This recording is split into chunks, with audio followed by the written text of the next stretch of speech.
Welcome back, folks, to more Khans of Tarkir spoilers. Just this morning, several cards were spoiled, making a huge splash in the Magic Gathering community. So let's cut right to the chase here, shall we? Fetchlands have returned. That's right, the coveted fetchlands, the legacy staples which have been burning holes in extended players' wallets for years, are finally making their return in Khans of Tarkir. More specifically, the fetchlands from Onslaught will be reprinted. Polluted Delta, the black and blue fetchlands, the Bloodstained Mire, the red and black fetchland, Wooded Foothills, the red and green fetchland, and Windwept Heath, the white and green fetch. Windwept Heath? Heath? It doesn't matter. And finally, the Flooded Strand, the blue and white fetch. Now, for those who may not know, fetchlands are lands which come into play and basically do nothing. However, you can tap them and pay a life in order to find a specific land, such as an island or a swamp. Now, the reason this is powerful is because the cards do not mention that the land has to be basic, which means lands like Tropical Island can be fetched for as well, as long as the land states that it is a mountain, swamp, plains, etc. These fetchlands can go and get them for you.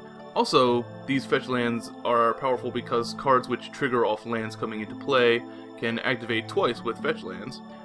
Once for actually the fetchland coming into play, and a second time for the land you fetched coming into play. These lands are legendary in their power level, and are guaranteed to see play in all forms of Magic. Standard, Legacy, Sealed, doesn't matter, these lands will be there. Fetchlands are absolute monsters, and these spoilers get my highest rating possible of 5 out of 5 in all categories. Alright, we still have a few more cards here that were spoiled alongside the fetchlands. Here we have the very first Planeswalker revealed for Khans of Tarkir, and it's not a shocker. Sarkhan, the Dragon Speaker, has returned. He is a 4 loyalty Planeswalker for 3 colorless and 2 red mana. His +1 ability allows him to transform until the end of the turn into a 4/4 legendary dragon with flying, indestructibility, and haste.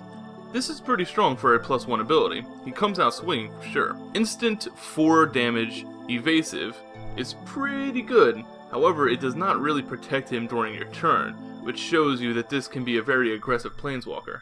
His -3 ability allows him to deal 4 damage to a target creature.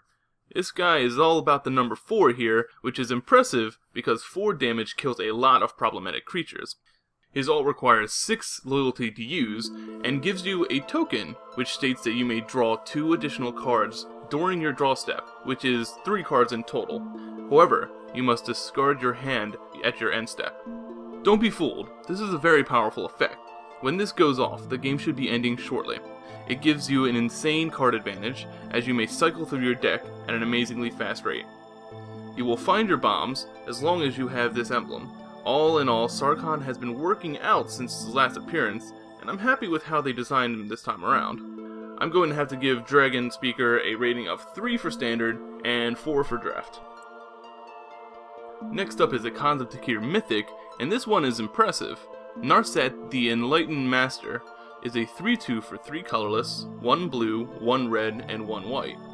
She has First Strike and Hexproof, but that's not all, folks. Whenever she attacks, exile the top 4 cards of your library until the end of your turn. You may cast non-creature spells exiled this way for free. When I read this, I was all like, what?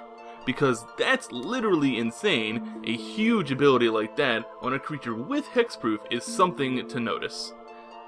Get your divinations ready, folks, because free spells are the best kinds of spells. Narset gets a ranking of 3 for Standard because 6 mana is a little too high and that's a thing, and a ranking for 2 in Draft because you can't always make use of her ability because, you know, you gotta draft spells and you don't want all the spells on your draft, and that kind of sucks. But, you know, she's still good and she's fun. Now we have Herald of Anafenza. Anafenza. That's a good one. He is a 1/2 for 1 white mana with a new ability, Outlast. Outlast can be played as a sorcery and allows you to tap the creature with Outlast and some additional mana in order to place a 1/1 counter onto the creature. This kind of ability is always cool. It's much like Evolve in that it allows your small little wieners to become legitimate threats in the late game, and they are an excellent mana sink. Herald of Anafenza has a second ability as well. Whenever you activate his Outlast ability, you may put a 1/1 warrior token into play. This guy is actually a lot of value for a 1 mana creature, and I expect him to see a lot of play and picked highly in drafts. This human soldier gets a ranking of 4 for standard play, and a ranking of 4 for draft as well, because he does all the stuff for cheapsies. Dragon Style Twins is next on the chopping block, and this is a 3/3 double striker for 3 colorless and 2 red mana. This guy, or guys in this case, is a simple and sweet magic card.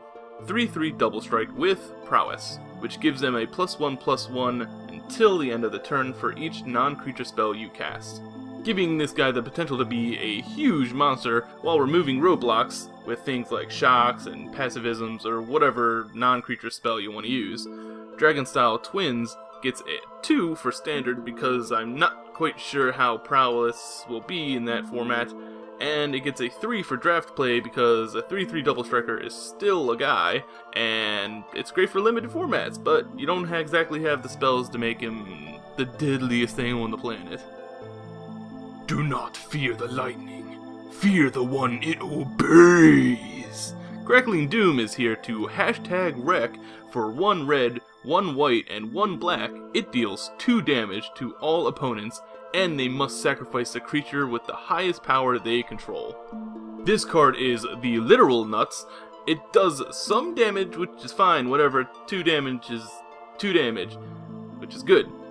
But it kills what usually is the biggest threat to you. Hexproof? Forget about it. Indestructible? Not a problem. This instant speed spell, I feel, will be played often, and when it does, it will just annihilate. Gets a 5 for standard and gets a 5 for draft, because good cards are good. Dune Blast, on the other hand, I am less excited about. A 4 colorless, 1 white, 1 black, and 1 green sorcery, which allows you to choose 1 creature and destroy the rest. It's a very expensive Wrath of God because you get to keep 1 of your guys. It's a simple card, but I feel it just costs a little too much to be consistently good. Dune Blast gets a 1 for standard and a 2 for draft. Next up we have Temur Ascendancy. This enchantment for 1 green, 1 blue, and 1 red grants your creatures haste, and whenever a creature with power 4 or greater enters the battlefield under your control, you may draw a card. Built for the mid-range decks, this card gives your creatures haste and draw a card. Actually legitimately great. I can see this card being a boss as long as the colors possesses quality 4 power creatures, which I'm sure they will. Temur Ascendancy gets a 3 for standard and a 2 for draft only because you can't always determine how many fatties you draft, otherwise it'd be significantly higher. Here we have Rattleclaw Mystic, obviously Elvish Mystic's human mother. She is a 2/1 for 1 colorless and 1 green, and you may tap her to produce a green, blue, or red mana. She also comes in with a morph ability. You may play her face down as a 2/2 for 3 colorless, and you can then flip her for 2 colorless. When you flip her, she adds the green, blue, and red mana simultaneously to your mana pool. These mana fixers are always amazing for the ramps and for the fixins. She will see lots of play and gets a 5 for standard and a 4 for draft because the stuff is great. And but she's not, strong, but she helps you get the strong guys out, so it's good. Also spoiled was the first of the charm cycle. I'm sure each clan will get their own little charm and it will work a lot in the same way as this one. The Sultai Charm. For 1 black, 1 green, and 1 blue, you may choose 1 at instant speed. Either destroy target mono-colored creature, or destroy target artifact or enchantment, or draw 2 cards then discard a card. This charm does a lot of things. It will usually be good in most situations and is highly versatile. Sultai Charm gets a 4 for standard and a 4 for draft due to its versatility.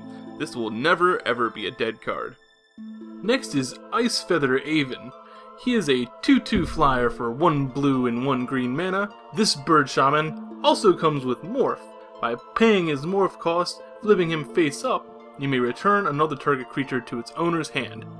Good old bounce on a bird. Just the fact that he is a flying bear is good enough reason to play this card. I'll give this guy a 2 for standard and a 4 for draft, cause evasion is amazing in limited formats, and he's a 2/2 for 2 with evasion. He's great. Lens of Clarity is an artifact which only costs a single colorless mana to cast. It allows you to look at the top card of your library and at any face-down creatures you don't control. This card is not the nuts. It's actually the sucks. It doesn't do very much of anything. Oh man, I wonder what your morph card is. Let me take a look at that. What does that do? It doesn't do anything. Nothing is what this card does. It gets a 1 and a 1 and done. Let the sucks train keep on rolling, because next we have Asbin Guide. He is a 4/4 lifelinker for 3 colorless, 1 white, 1 black, and 1 green, and an arm, and a leg, and the soul of 40 children. This costs a little bit too much. It's in fact too damn high. However, you can send him out and activate his morph for the bargain price of only 2 colorless, 1 white, 1 black, and 1 green. So you can get him out for 1 mana cheaper. Yeah, it's still not good. 1 for standard and 2 for draft, cause 4/4 lifelink is still a 4/4 lifelink. Heir of the Wild is not a sucky card. He is in fact a 2/2 death touch for 1 colorless and 1 green. That by itself is notable. Yeah, it's pretty good. And he also has a new ability, which is called Ferocious, which states whenever he attacks, and if you control a creature with power 4 or greater, he gets a +1/+1 counter until the end of turn. I'm not sure how that works in the world of flavor, but it works for this card's playability. A grizzly bear with death touch, who is sometimes a little bit bigger, can't go wrong. He gets a 2 for standard and a 3 for draft. He's good, and you'll play him, and you'll smile about playing him, and that's good enough to be able to be picked in a draft. The next card, however, will leave you only with sadness on the stack. Shambling Attendance. Yeah, it's a card printed on card paper. It also happens to be a 3/5 death touch for 8.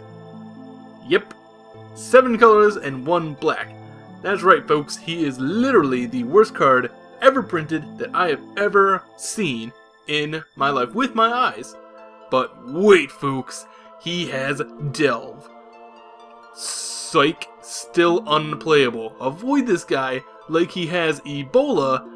1 for standard, 1 for draft. Whoa, he's bad. Jeske Wind Scout is up next, and he is a very pleasant bird scout. He is a 2/1 for 2 colorless and 1 blue, with flying and prowess. This guy is evasive damage, which can be pretty scary if comboed with some spells. He's a pretty high pick in drafts, especially if you already drafted some spells earlier in the draft. I'd say I'd give him a 2 for standard and a 4 for draft, because evasive damage, especially potentially unlimited evasive damage, is scary. Enoch Bondkin is a 2/1 for 1 colorless and 1 white. I love my white weenies, they're great. You can activate Outlast on him for 1 colorless and 1 white as well. Additionally, each creature you control with a 1/1 counter has First Strike. Whew, man, these Outlast cards really are crazy. They're so cheap and they do so much stuffs. Basically, when you give this guy a +1/+1 counter through his Outlast, you also give him First Strike. Not to mention your other guys too, who happen to have +1/+1 counters on them already. This is actually a really nice common dork, and he gets a 3 for standard and a 3 for draft, only because he is a hound soldier and not a cat soldier. Next we have another Mardu, of the War Shrieker variety this time around. Mardu War Shrieker is a 3/3 for 3 colorless and 1 red. He possesses Raid when he comes into play, and if you have attacked with a creature this turn, you may add a 1 red, 1 white, and 1 black mana to your mana pool. So if you think of it in a certain way, he kind of is like a 3/3 for 1, as he refunds 3 of his original mana cost. This guy's not too bad, but he's also not too great either.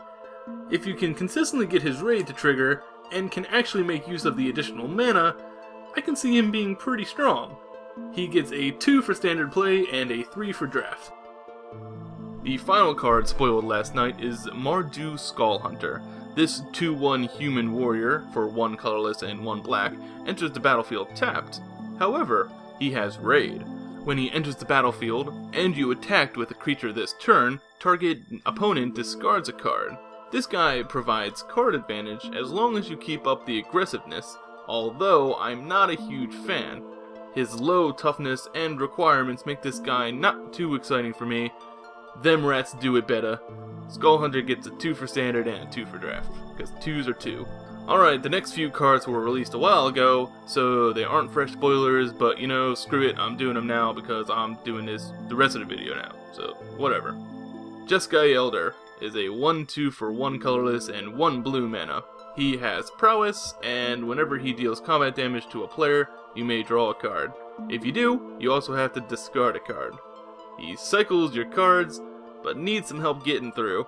I feel this guy is pretty solid, a good 2-drop, but nothing that blows me away. Jeskai Elder gets 2 for standard and a 2 for draft because I don't want the Skull Hunter to feel left out. Ivory Tusk Fortress is a 5/7 for 2 colorless, 1 white, 1 black, and 1 green.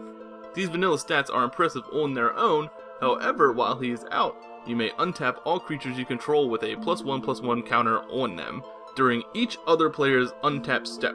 A pseudo-vigilance effect on a big stick. I like this guy. He gets a 3 for standard play and a 4 for draft, because he's big stomper man. The Dragon Throne of Tarkir is a 4 colorless mana artifact equipment, whose equip cost is 3 colorless as well. This grants equipped creatures Defender, and tap 2 colorless and him to give other creatures you control trample and +X/+X until the end of the turn, where X is the equipped creature's power. This equipment turns your guy into a literal king, and kings do not fight, but they inspire others to fight for them, so the flavor of this card is great, but the card, sadly, isn't too great. It's expensive, it takes one of your guys and takes them out of combat forever, it requires multiple creatures to be even remotely useful. This card gets a ranking of 1 for both standard and draft because it's pretty bad. The next 2 cards literally everybody saw coming. The not rare land cycle. Mystic Monastery comes into play tapped, but allows you to tap it for a blue, red, or white mana, while the Nomad Outpost provides a red, white, or black mana. They are significantly better than the Guild Gates in my opinion, but they won't see any standard play because they're not the rare good lands, and their ranking is going to be 1-ish for that. But they'll do some work in drafts, so I'll give them a ranking for like 3, because they fix, and fixing is a thing. Alright folks, here's the last card, which I'm doing last because I didn't see it until just literally right now. Necropolis Fiend. A whopping 9 mana, 7 colorless, 2 black for a 4/5 flying demon. However, this guy is bringing back good old Delve. So if you have a packed full graveyard, this guy becomes a lot easier to get out. However, don't exile everything from your graveyard because his second ability allows you to tap him and exile cards from your graveyard, giving a target creature -X/-X until the end of the turn for each card you exile this way. This guy sure does seem pretty strong, but he's heavily dependent on your graveyard. I think he's bad, but I need to see what kind of graveyard stuff the rest of the set has in order to support this beast. Right now he gets a 1 for standard and a 1 for draft because his numbers are just way too out there. There you have it folks, a big old video with a whole bunch of spoilers, and there you go, you're all up to date on the exciting Khans of Tarkir news and such. If you liked the video and you would like to see more, hit that subscribe button for me. To hear you later folks.